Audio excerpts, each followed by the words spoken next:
From Washington, this is VOA News.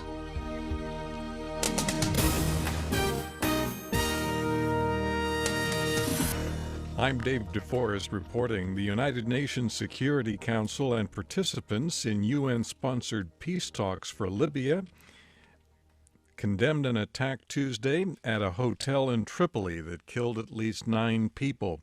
After 2 days of peace talks in Geneva, the UN mission in Libya said the attacks, such as the one on Tuesday, will not derail the process of working toward a unity government. Somalia's president today renewed an offer of amnesty to members of the militant group al-Shabab. President Hassan Sheikh Mohamud said that his government will ensure the safety of any al-Shabab members who acknowledge their crimes, reject the militant group, and embrace Somalia's peace and reconciliation process. In the comments released by his spokesman, the president also said his government will help defectors learn a trade or find a job. The comments followed the defection of an al-Shabab former intelligence chief, and what the government says is a steady flow of foot soldiers abandoning the militants. People in the Nigerian state of Adamawa say their villages are being overrun by Boko Haram militants and that the government has failed to send troops to protect them. The Associated Press quotes fleeing residents as saying more than 40 people in 7 communities have been killed this week. The AFP news service quotes a top mediator as saying a ceasefire has been signed between anti-Balaka rebels and ex-Seleka movement in the Central African Republic. Talks between the two sides were held in Kenya. The agreement will not go into effect until a formal signing takes place.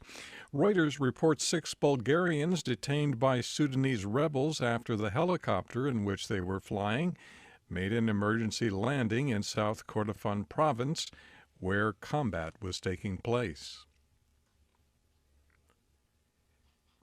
Reuters reports that the government of Madagascar is asking for international help following destruction from tropical storm Chedza earlier this month.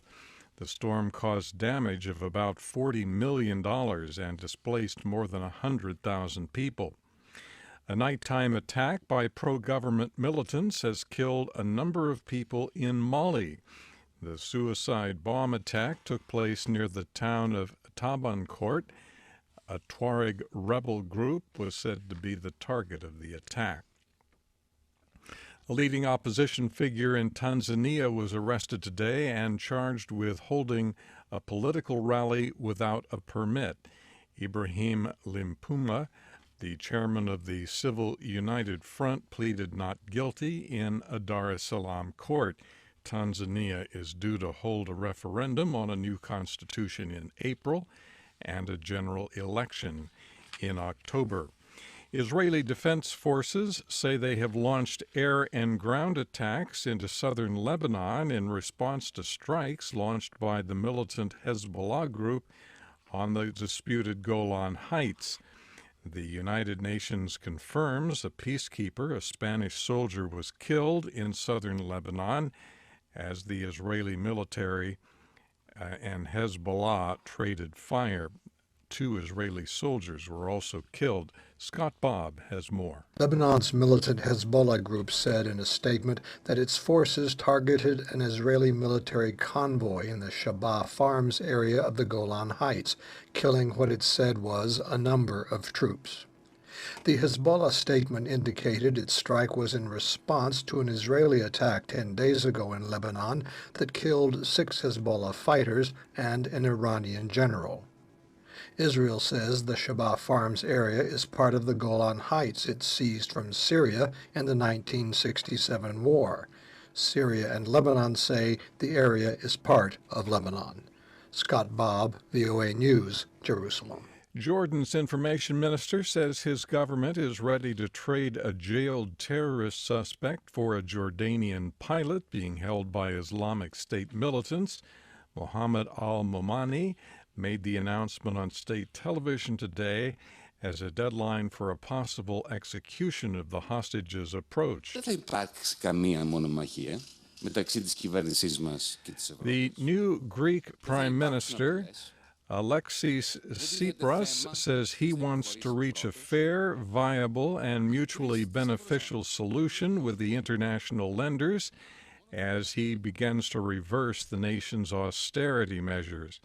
Mr. Tsipras said today in Athens he is eager to avoid any destructive confrontations with Greece's creditors.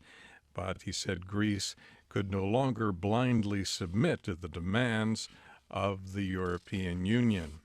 Briefly looking at markets, European markets are mixed and Asian Pacific markets closed mixed today.